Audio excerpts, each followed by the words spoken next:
ወደሚቀጥለው ጥያቄ ሲሄድ ልጅህን በሚሄድበት መንገድ ምራው፣ በሸመገለም ጊዜ ከእርሱ ፈቀቅ አይልም።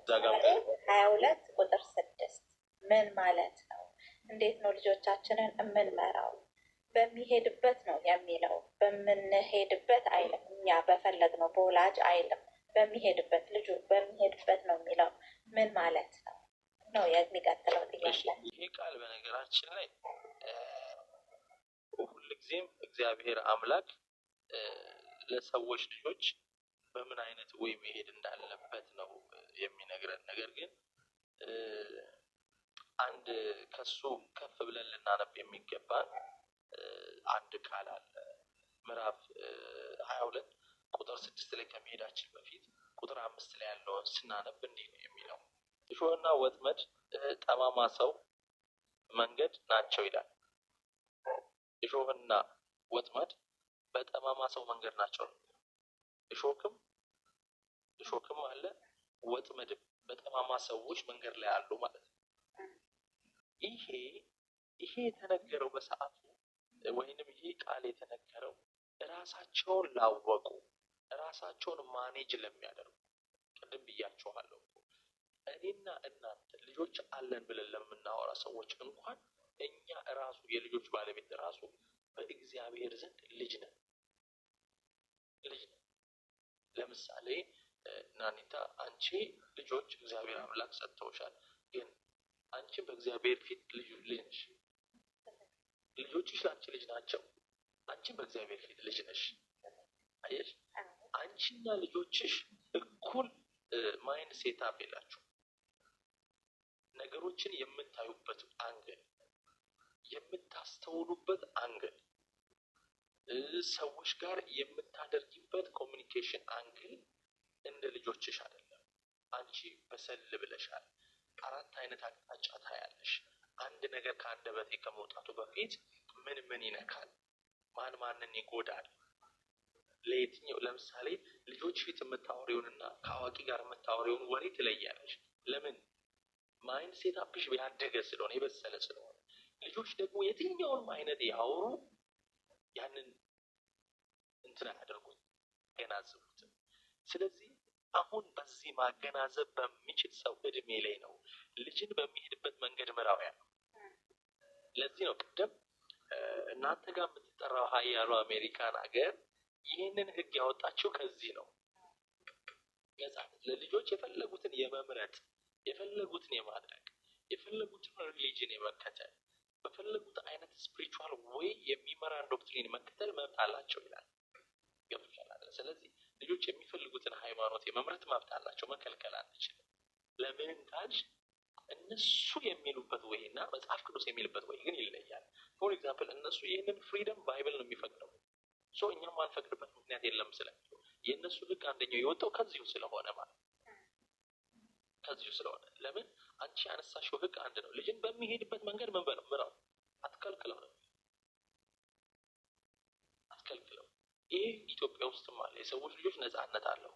ነገር ግን ወደ ቤተ ክርስቲያን ስትመጪ ምራው ትላለች። አዎ፣ ግን ማንን ነው?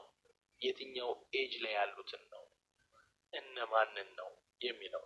ለምሳሌ ፋየር ኤጅን አልፈው ክፉና ደጉን፣ ትኩሱንና መጥፎን፣ የሚያስከፋውንና የማያስከፋውን፣ ሞትና ህይወትን ለይቶ ማወቅ በሚችልበት እድሜ ላይ የደረሱትን ሰዎች ኢቭን ተይውና እኛ ቤተክርስቲያን ጾም እንዲጾም የሚፈቀደው መቼ ነው? ማሰብ በሚችል ስጋ፣ እንቁላል፣ ወተትን፣ አጥንትንና ሌሎች አይነት አመጋገብ ስርዓቶችን መለየት የሚችል እድሜ ላይ ስንደርስ 7ኛ ዓመት ላይ ስንደርስ መጾም አለበት ብላ ቤተክርስቲያን ታስተምራለች። ለምን? መጾም ምን እንደሆነ ማገናዘብ የሚችል የጭንቅላት አስተሳሰብ እድሜ ላይ ስላለ። ከዛ ደግሞ ከፍ ስንል ደግሞ ምን ትላለች? መስገድ አለበት ትላለች። ለምን? የመስገድ አቅም ላይ ስላለ፣ ሰውነቱም ስጋውም ጉልበቱም ስለጎለበተ። ከዛ ከፍ ሲልሳ ጾሞ ጸልዮ ሰግዶ ምን ማለት አለበት?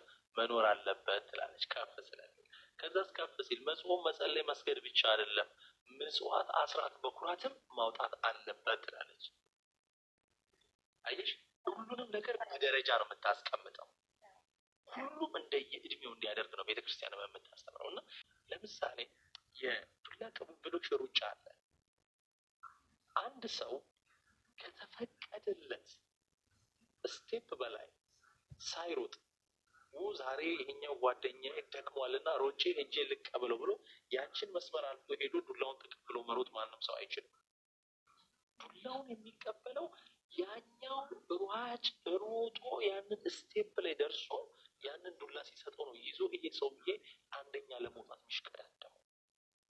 ስለዚህ የህፃንነት ጊዜያችንን ሳንጨርስ የጉርምስናን ስራ መስራት አንችልም።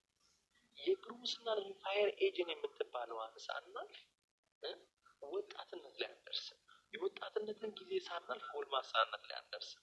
ጎልማሳነትን ሳናልፍ ደግሞ አዛውንት ላይ አንደርስም።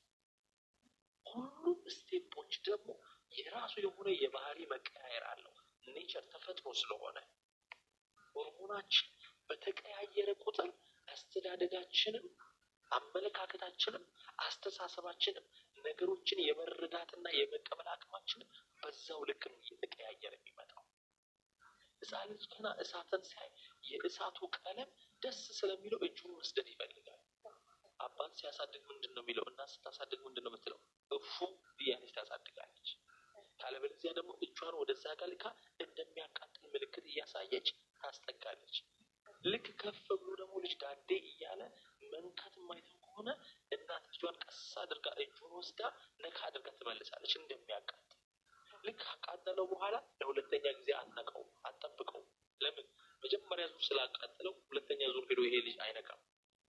ለምን? እንዳቃጠለው አይቷል። ከዛስ ከፍ ሲል እሳት እንደሚያቃጥል ያውቃል። ከዛ ከፍ ሲል እሳት ለምን አገልግሎት እንደሚውል ያውቃል።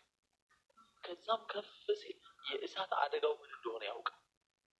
ከዛ ከፍ ሲል በእሳት ምን አይነት ጥቅም እንደሚያገኝ አውቆ በእሳት መጠቀም እንደሚችል ያውቃል። ዩሲ እንደየ እድገታችን እውቀታችንን በዛው ልክ ነው እየሰፋ የሚመጣው። ስለዚህ በዚህ ልክ ነው የሚሄደውና ይሄ ቃል የተነገረው ይሄ ወንጌል የተነገረው ራሳቸውን መምራት ለሚችሉ ራሳቸውን ምርጫ ላይ ደርሰው መምረጥ ለሚችሉ ሰዎች ስለሆነ ነው ልጅን በሚሄድበት መንገድ ምራው ያለው። ስለዚህ እኔ ዛሬ እናት አባቴ ካደምኩ በኋላ ቤተክርስቲያን ሲሄድ ለምን ትሄዳለህ? ተመለስ። ወደ ውጭም ጓደኞቼ ጋር ወደ ውጭም እንደዚህ ሻይ ቡና ብዬ ልምጣ ብዬ ስወጣ ኖ አትሄድ ተመለስ አይሉኝም እንደ ልጅነቴ። ለምን? የቱ ጋር መሄድ እንዳለብኝ ያውቃል። የቱ ጋር እንደሚሄድም ያውቃል። መድረሻዬንም ያውቃል። ስለዚህ እኔ የሚሄድበትን መንገድ ልጄ ሆይ እንደዚህ አይነት ቦታ አትገኝ፣ እንዲህ አይነት ቦታ አታድርግ፣ ደግሞ በጊዜ ግባ ትላለች እናቴ። እሺ እሄዳለሁ። ከሄድኩበት ቦታ ላይ ግን እየተዝናናው እየተጫወትኩ ያለ የእናቴና የአባቴ ቃል ትዝ ይለኛል፣ በጊዜ ግባ። ከዛ ጓደኞቼ በቃ ደህና አምሹ ማዘር በጊዜ ግባ ብላኛለች እና እየሄድኩ ነው ብለን እንሄዳለን። ለምን? ቅድም የተናገርኩት ቃል አለ፣ ልጄ ሆይ የአባትን ትእዛዝ አጠብቅ፣ የእናትንም ሕግ አትርሳ የሚለው። ይሄንን ማስተዋል ደረጃ ላይ ደረስኩት መቼ ነው? ሁሉን ነገር ማየት ክፉና ደጉ መለየት በምችል ሰዓት ነው። እና ይሄ ቃል የተነገረው ለዛ ነው እላቸዋለሁ። እሺ፣ በጣም ነው የምናመሰግነው። ቃለ ሕይወት ያሰማልን። ለእኛም እንግዲህ ሰምተን የምናፈራበት ያደርግልን።